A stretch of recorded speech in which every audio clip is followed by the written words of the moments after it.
जनसंवाद न्यूज, सत्य आणि विश्वासाची बातमी। आंचल पॅलेस हॉटेल ही मालमत्ता हडप करण्याच्या उद्देशाने आई आणि बहिणीने प्रसादातून गुंगीचे औषध देऊन तरुणाला नशामुक्ती केंद्रात डांबून ठेवल्याचा गुन्हा विठलवाडी पोलीस ठाण्यात दाखल करण्यात आलाय। तक्रारीनुसार सप्टेंबर 2023 ते 24 फेब्रुवारी 2025 या कालावधीत भाटिया चौक परिसरातील राहणारा आंचल ज्ञानसिंग यादव याला त्याची आई पूजा यादव, बहीण पायल यादव उर्फ कामरानी व अनुज कामरानी यांनी संगनमत करून प्रसादामधून गुंगीचे औषध दिल्याचा उल्लेख गुन्ह्यात आहे।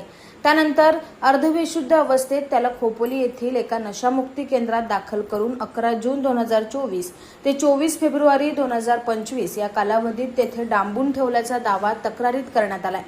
तसेच नशामुक्ती केंद्रात असताना रिलीज डीड करण्यासाठी दबाव टाकण्यात आला आणि नकार दिल्यास जीवे मारण्याच्या धमक्या देण्यात आल्याचेही तक्रारदाराने म्हटले आहे।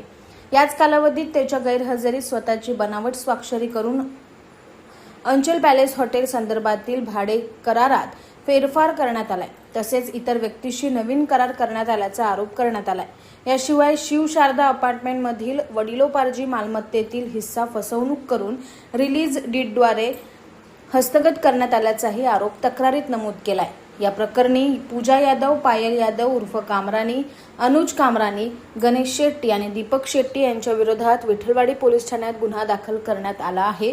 पोलिसांकडून पुढील तपास सुरू आहे। मेरा नाम अचल ज्ञान सिंह यादव है। मैं ज्ञान सिंह यादव जी का लड़का हूँ। मेरे शहर में मेरे पापा को ज्ञान सेठ नाम से जाना जाता था। मेरे पापा की डेथ 21 अप्रैल 2023 को हुई थी। मेरे पापा अपनी डेथ के बाद हमारे लिए 2 प्रॉपर्टीज छोड़ के गए थे, एक होटल अचल पैलेस और एक शिव शारदा अपार्टमेंट जो कुर्ला कैंप है 7 माले की बिल्डिंग। ये 2 प्रॉपर्टी मेरे पिताजी के मरने के बाद हम 3 वारिस बचते हैं, मैं, मेरी मम्मी पूजा ज्ञान सिंह यादव और मेरी बहन पायल अनुज कामरानी।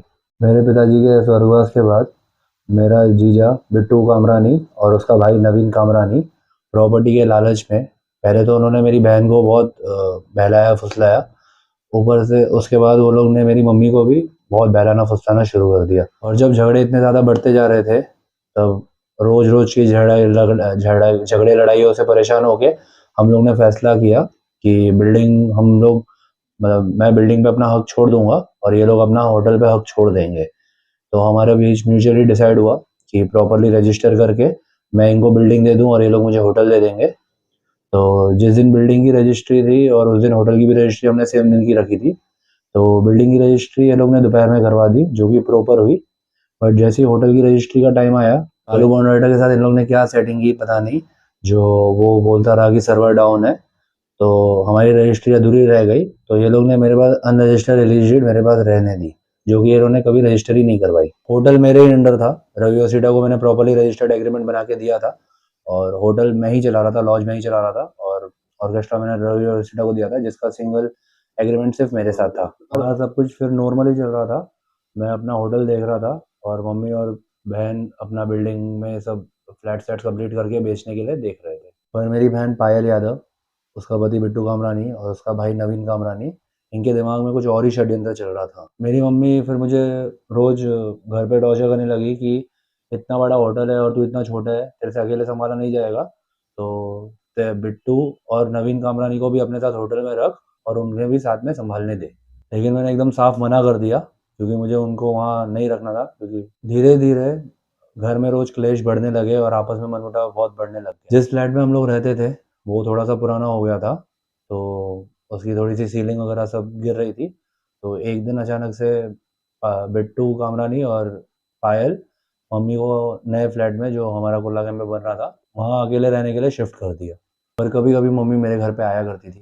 फिर 11 जून 2024 के दिन मम्मी, मेरी बहन और मेरी भांजी नाइशा, ये तीनों आए एक दिन। तो इन्होंने मेरे हाथ में प्रसाद दिया, कड़ा प्रसाद है, इनको पता है, जो मुझे बहुत अच्छा लगता है।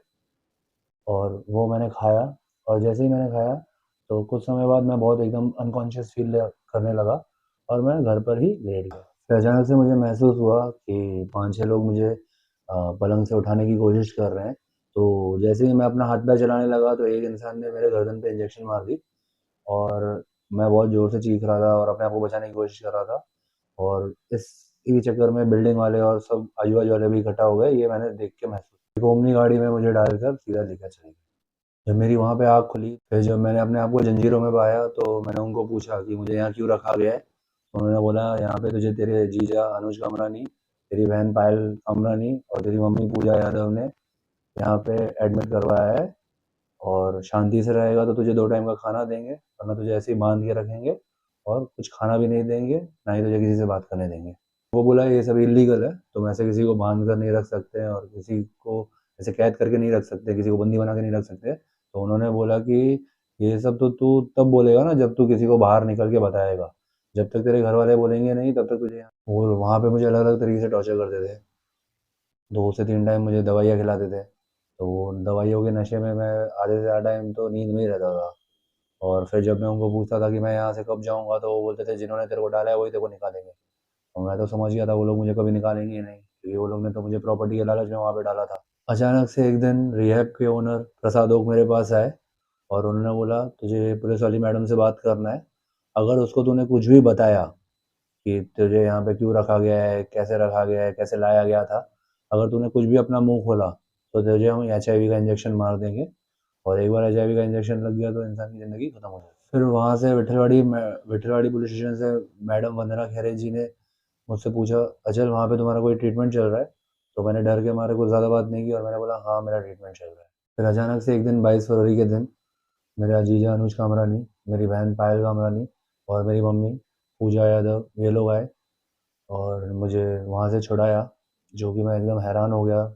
बट वहाँ से वो लोग मुझे घर नहीं लाए, सीधा खोपोली से मुझे पुणे लेके गए और वहाँ जाके मुझे डराया धमकाया कि अगर तूने अपना मुंह खोला तो इस बार तुझे किडनैप नहीं करवाएंगे, इस बार तो तेरा मर्डर ही करवा देंगे। मैं ऑलरेडी बहुत ज़्यादा ट्रॉमा में था और बहुत ज़्यादा डरा हुआ था। इतने दिनों बाद मैं खुली हवा देख रहा था। तो जब वो लोग मुझे घर लाए तो कुछ दिन तो मैं घर पे ही पड़ा रहा और मैं कहीं बाहर जाता ही नहीं था, घर में ही बैठा रहता था पूरा पूरा टाइम। 3-4 महीने तो शुरुआत के मैं बहुत डरा हुआ था। उसके बाद मैं जब थोड़ा सा नॉर्मल हुआ तो मैंने सबसे पहले विठलवाड़ी पुलिस स्टेशन में जाके कंप्लेंट दी सबके खिलाफ, जो जो ये लोग ये सब मामले में इन्वॉल्व थे। पायल कामरानी, अनुज कामरानी, नवीन कामरानी, पूजा यादव, और ये लोग ने मेरे जिसके साथ एग्रीमेंट था रवि सेठा, उसको भी निकाल के अपना इंसान ला दिया था वहाँ पे, अमर म्हात्रे, और पूरा का पूरा भाड़ा भी इनके पास ही आने लगा था। तो मैं उसी चक्करों में लगा था कि जो मेरा होटल पे सब कुछ था वापस मुझे प्रॉपरली मिल जाए। इसके बाद मेरे हाथ में ये फोर्ज डॉक्यूमेंट मिला मुझे कि ये लोग ने जो नकली साइन मार के अमर म्हात्रे को जो होटल मेरे नाम पे भाड़े पे दिया है, जिसमें कि मेरी साइन ये क्लियरली लिखी है नकली है। और ये एग्रीमेंट जब बना है वो टाइम पे तो मैं रिहैब में था, जिसकी गवाह खुद पुलिस स्टेशन की विठलवाड़ी पुलिस स्टेशन की मैडम वंदना खैरे जी है। ये देखिए ये मेरी ओरिजिनल साइन है, और ये जो फेक डॉक्यूमेंट पे ये लोग ने जो मेरी साइन की है, जहाँ से मुझे पता पड़ा है अमर म्हात्रे के थ्रू अनुज कामरानी और नवीन कामरानी ने की है। तो ये कोई भी देख के बता देगा कि ये एकदम फोर्ज डॉक्यूमेंट है। इसके अलावा भी इन्होंने बहुत सारे फोर्ज डॉक्यूमेंट्स बनाए हैं, जिसकी कंप्लेंट आज मैंने सेंट्रल पुलिस स्टेशन और DCP सर को दी है। सभी चीज़ों की इन्वेस्टिगेशन करने के बाद 2 जून 2026 को विठलवाड़ी पुलिस स्टेशन ने मेरी FIR दर्ज की है, जो कि आप देख सकते हैं, जिसमें 5 मुख्य आरोपी है, अनुज कामरानी, पायल कामरानी, पूजा यादव और गणेश शेट्टी और दीपक शेट्टी। और जहाँ तक मुझे पता पड़ा है और मैंने देखा भी है, 2 दिन पहले दीपक शेट्टी और गणेश शेट्टी को होटल के आसपास देखा जा चुका है। इतने बड़े गुनाह में आरोपी होने के बावजूद वो हमारे होटल के आसपास बेखौफ आ रहे हैं, जा रहे हैं।